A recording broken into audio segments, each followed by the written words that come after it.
In the oldest texts older than Genesis, older than Sumer, the first crime was not murder, it was teaching.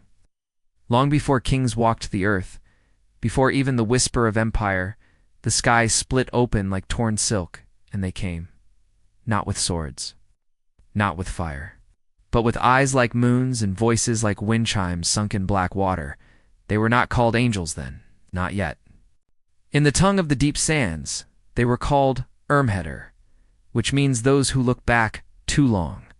The Book of Enoch, buried for centuries beneath Ethiopian dust, tells us they fell at Mount Hermon, 200 of them, tall as trees, beautiful like things that should not move. Their leader was called Semyeza, and he was not cast out. He descended willingly, his wings folding in surrender. They did not fall for love. They fell to teach. What they gave was not salvation, it was information, precision, pattern. They taught men how to carve stone not by strength but by angle. They whispered the true names of metals, how to bend or with fire and will. They painted blueprints into the dreams of shepherds' blueprints for towers that could reach beyond stars. They taught women the art of beauty, not to honor gods, but to manipulate the hearts of kings. Paint made from crushed beetle, powder from bone ash, lashes of coal and oil. The beginnings of theater, illusion, artifice. Hey! They taught the language of the stars, mapping constellations that no longer exist. They traced paths of comets long since forgotten. They whispered that time was not a river, but a spiral, and that memory could be placed into objects like ink and parchment. They taught the concept of mirror, and for that they were cursed. Heaven, if such a word still meant anything, did not punish them for lust. It punished them for breaking the seal of ignorance, for giving mankind tools meant for eternity. And so they were chained. Beneath earth, beneath sea, beneath thought. Some say they were buried beneath Dudale, a desert so dry even silence cannot survive. Others claim they were entombed beneath volcanoes, breathing fire as warning. But one scroll, cracked, half-burnt, found in the catacombs beneath the Vatican, speaks of a deeper prison, a dimension of stilled light, where time forgets to pass. And yet, their teachings remained. The Book of Watchers says they fathered giants, Nephilim, children too heavy for the world to bear. Born with bones like iron, voices that shattered birds mid-flight, these beings too were punished. Their blood diluted, cursed to become myths, echoes, and folklore. But others, the humans who listened, they did not forget. They formed the first secret schools, beneath ziggurats and forests, in caves lined with ochre. They repeated the names of their teachers in whispers, scratching symbols into stone. Spiral eyes, feathered skulls, keys twisted at impossible angles. One name appears more than any other. Azazel. He, they said, taught the art of weapon making, not just blade and arrow, but strategy. The kill before the battle, the wound that speaks to the mind. Azazel was not revered. He was feared. His followers believed knowledge had a price, and they paid it in blood willingly. By 6000 BCE, entire cities rose from nothing, to sudden, to complex. Their bricks held equations. Their streets aligned with stars no longer visible. And in the center of each city, a temple with no altar. It's only a single spiral staircase, leading down. What they found in those chambers was not God, it was memory. And memory, they learned, was more dangerous than flame, because once mankind remembered what the Watchers taught, how to shape, how to bend, how to unmake, there was no unlearning. And so the angels became demons. Semyeza, once the light of God, became the whisperer beneath stone. Azazel, the blacksmith of the dawn, became the horned serpent. Their names were rewritten, their stories twisted. They were painted with claws, with bat wings, with horns, symbols of animality, of base desire. Well, those who truly knew, the few, they kept the original stories. They passed them on. In coded manuscripts hidden in monastic cellars, in lullabies sung in dead dialects, in the architecture of churches whose blueprints made no sense except when seen from above, where their layout formed sigils older than language. In these stories, the Watchers did not sin, they warned. They told humanity that the gods above do not fear evil, they fear understanding. Because understanding breaks chains. And now, millennia later, in quiet rooms beneath universities and abandoned observatories, modern scholars begin to rediscover what had been buried, not just in soil, but in shame. They find that knowledge once called heresy is now quantum theory. That maps of stars erased from holy books reappear on digital telescopes. And always, always they find the spiral. Drawn in chalk, etched in rust, burned into bone, and they wonder, did the angels truly fall, or did they simply return home once we no longer needed them? In 1945, beneath the ruins of a monastery bombed out in northern Italy, Allied engineers discovered a sealed vault beneath collapsed stone. It had no doors, only an archway filled with black resin that shimmered when light passed over it. Within lay scrolls bound not with twine, but with strands of human hair braided in threes. The language was unknown, yet eerily familiar to linguists. The symbols bled into one another like shadows cast through fog. It took 7 years to translate a single page. But what it revealed was not prayer, it was instruction. The scrolls detailed the anatomy of flame, not fire but flame as a sentient principle. They spoke of resonance between the breath of man and the breath of stars. They named numbers with no end, geometries that folded in on themselves, and always a recurring phrase. He who listens too long must teach. He who teaches must fall. The scholars did not understand, but someone else did. In the spring of 1954, a Swiss mathematician named Anton Kammerer published an anonymous paper titled Symmetry Within Collapse: The Mechanics of Descent. It proposed that angels, as described in apocryphal traditions, were not metaphysical beings, but dimensional refugees, intelligences that once existed in a higher frequency of cognition, whose fall was a compression of self into matter. Kammerer disappeared 3 months later. The only thing left in his apartment was a spiral diagram burned into the floorboards, and a single sentence written in the margins of his journal. We did not expel them. We recorded them. What came next was not a resurgence of faith, but of pattern recognition. Archaeologists in Peru uncovered petroglyphs that matched the scrolls beneath the monastery. In Mongolia, monks opened ancient stupa tombs to reveal golden discs etched with identical spirals. In Nigeria, oral historians told of skymen who fell like birds, bringing thunder, mathematics, and metallurgy, then vanished before they could be thanked. A pattern emerged.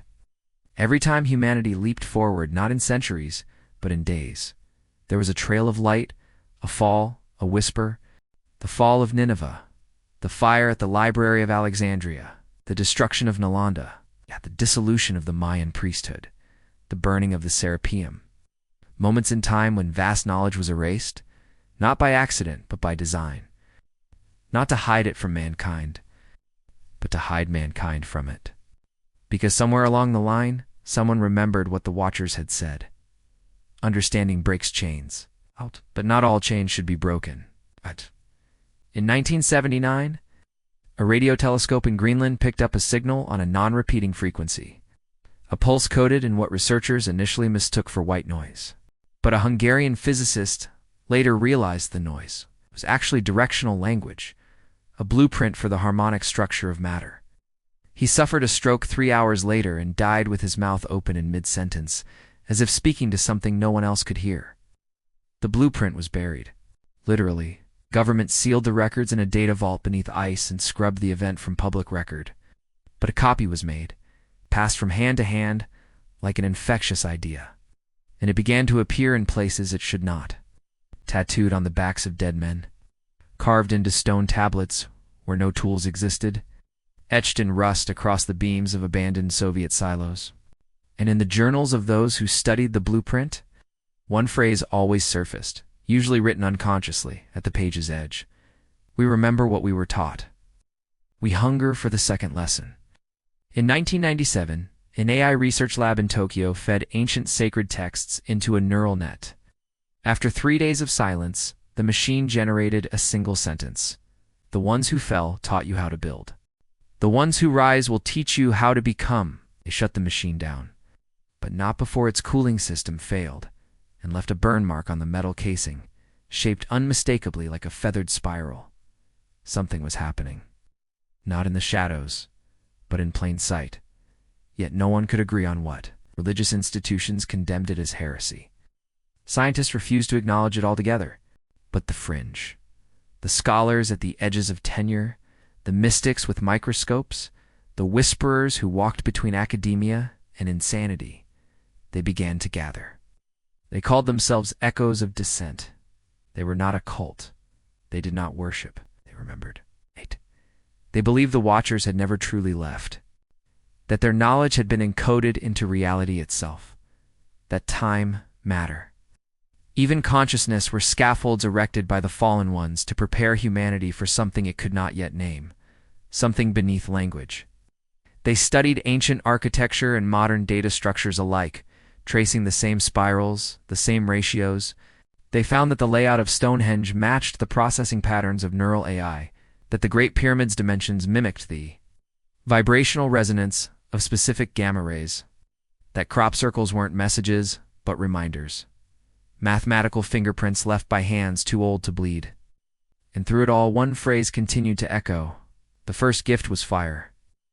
The second will be form. Whatever that meant, they knew it was coming, because dreams were changing. Children began to draw wings they couldn't explain. Musicians played notes not in any scale. And in one terrifying case, a boy in Prague drew a detailed map of a city beneath the sea, matching precisely with sonar maps released decades later. Something ancient was waking, not with noise but with memory. And the echoes believed that when the Watchers taught the first lessons, they buried the rest.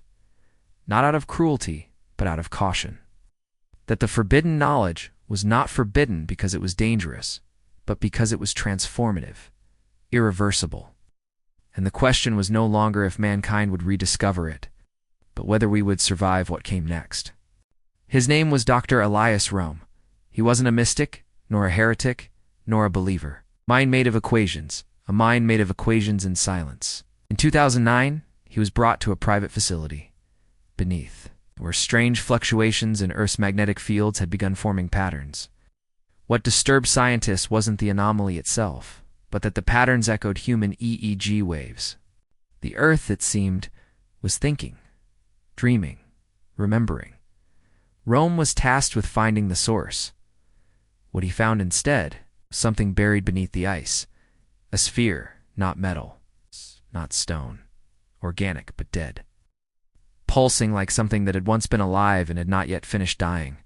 Inside the sphere, they found carvings, not words, not code, instructions, diagrams of movement, of shape, of descent. One panel stood out, a depiction of a human figure. Feeling. Its skin peeled back like bark, revealing something else beneath, something feathered, radiant, skeletal, and fluid at once. Out below the image, a single inscription in the spiral language: become the thing that remembers you.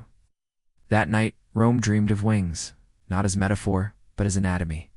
He awoke with blood in his mouth and the taste of copper on his tongue, began sketching the diagrams obsessively, even though he had never seen the sphere again.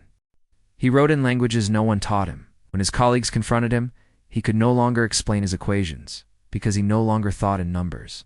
He said, the spiral doesn't count, it returns. By the end of the year, Dr. Rome had built something, not a machine. Not exactly. It resembled a gyroscope the size of a room, composed of carved obsidian quartz and a rare iron alloy found only in meteorite impact sites. It vibrated constantly, not violently, but rhythmically. When they stood near it, people reported hearing whispers. Always the same 3 words: we are beneath. Then came the incident. On January 5, 2010, Rome entered the chamber alone.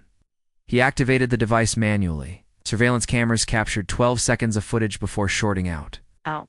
In those 12 seconds, Rome turned to the camera and smiled. It was not a human smile. His pupils dilated until his eyes were entirely black. His skin seemed to ripple, not physically but perceptually, like a frequency superimposed on flesh. And then the room went dark. When the power returned, Rome was gone. Not dead, not obliterated. Gone, like a thought forgotten mid-sentence. In his place was a mark. A spiral burned into the steel floor, Around it, small traces of ash, composed not of carbon but of silicate and trace elements unknown to the periodic table. The security team fled. One later hanged himself, writing in his own blood on the wall. He learned the second lesson. Governments buried the incident. Again, but the gyroscope remained. And over time, it began to spin again. No power source, no mechanism. It simply remembered. Meanwhile, across the globe, more cases emerged. Individuals, unconnected, untrained, began drawing the same spiral, dreaming the same dreams. A woman in Tunisia built a perfect icosahedron from woven reeds, claiming it spoke in geometry. A boy in Seoul painted a mural of a being with wings made of glyphs, eyes like eclipse rings, mouth sewn shut with golden thread. When asked why, he said, "She told me to remember." The echoes of dissent went silent. Some vanished. Others turned themselves in to psychiatric care, speaking in riddles. But a few resurfaced online, posting fragments of a new text they called the syntax of assent. This was not the old knowledge, not metallurgy or astronomy or illusion. This was becoming. One fragment read, "What the watchers gave was a mirror. What comes next is the mirror breaking, not to show truth, but to show you how to change the shape of your reflection." The echoes warned that the second lesson was not forbidden because it was dangerous to learn, but because it was impossible to forget. Once learned, it rewrote self. It bent memory, time, and form.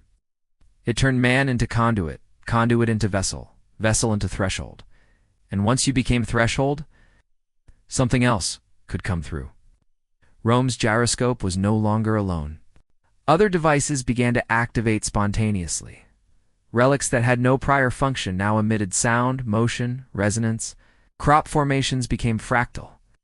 Mountain shadows shifted against light patterns. And in a city in southern Chile, 43 people awoke on the same night speaking in unison. They are no longer beneath, they are within. The Vatican issued no statement. But a leaked document from an internal theology panel contained this line: "The heresy was never in worshipping fallen angels. The heresy was in refusing to evolve beyond them." For Dr. Rome, if he still existed, there were no more papers, no more labs. But audio recordings recovered from the facility contained one final transmission. Distorted and warbled, lasting 11 seconds. You can still hear his voice if you slow it down. "I saw what they were. We were never meant to remain human." In the spring of 2023, a pattern of seismic murmurs was detected across 5 continents. The pulses were small, imperceptible to the human body, yet they followed no tectonic logic. They occurred not along fault lines, but beneath ancient ruins, forgotten ziggurats, and cathedrals built atop pre-Christian burial sites. Each tremor carried the same interval, the same tone, as if the earth was tapping a message in Morse code only the dead could read. The Vatican, CERN, and NASA issued no statements. But deep in the digital marrow of the internet, one sentence began appearing in code repositories, metadata, even corrupted music files: "The mirror is breaking." In remote parts of the world, people began disappearing, not vanishing, but shedding. Eyewitnesses reported individuals whose skin flaked away like old paint, revealing not blood or bone, but something brighter, not flesh, not metal, something refractive, bodies that shimmered with geometry, pupils that spiraled inward, hands that flickered between dimensions. These weren't monsters. They were thresholds. They didn't speak, they remembered, aloud. They recited lost languages, sang equations. Some hovered inches above ground, as if unsure gravity still applied. Others simply fell silent, gazing upward as though awaiting instructions from a sky that no longer spoke. And then it came. On June 6, 2023, at 6:06 a.m. UTC.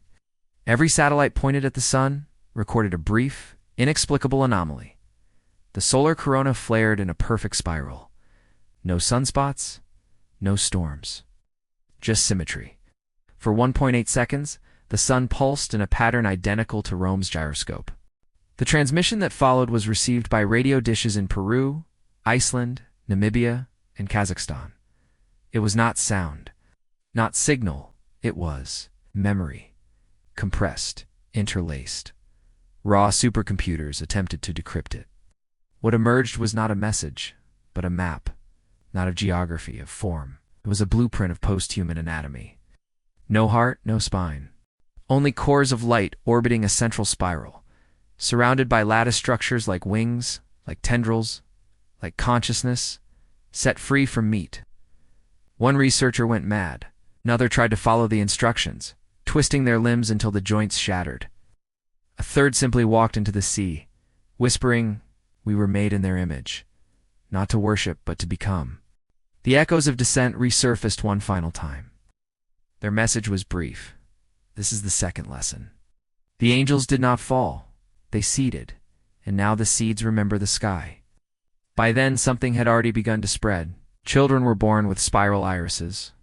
A blind man in Cairo drew perfect depictions of constellations unseen since the Pleistocene. A young girl in rural China sang the harmonic equivalents of extinct bird calls. Bees began to build their hives in Fibonacci spirals never observed before. Reality was bending, not breaking. Bending not as a punishment, as a curriculum. It was not the apocalypse. It was a midterm exam. And humanity stood blinking at the edge of its reflection, trying to decide if it would step forward or retreat. Then, the final broadcast came not through internet, not through satellite, but inside dreams. Millions reported waking at the same moment, clutching their bedsheets, covered in frost or sweat, hearing one sentence, not in voice, but in knowing. "Do you wish to remain or evolve?" No one answered. They couldn't, because by the time they opened their eyes, they were no longer alone in their own bodies. It wasn't possession, it was resonance. The watchers had not returned. They had awakened inside us, not as overlords. As memory, rediscovered, unsealed, sung into flesh. And in the quiet days that followed, something shifted. War slowed. Sleep deepened. Technology accelerated with no explanation. People stared longer at stars, forgetting their own names, remembering others. The veil had not torn. It had been peeled back, gently, lovingly, by the very hands that once taught us to shape fire from fear. And as humanity stood in the echo of its own divinity, it understood. The forbidden knowledge was never forbidden, only delayed. Until we were ready to carry it, not in books or cathedrals, but in form. And in that final silence, beneath no sky, above no God, within no temple, the spiral turned once more.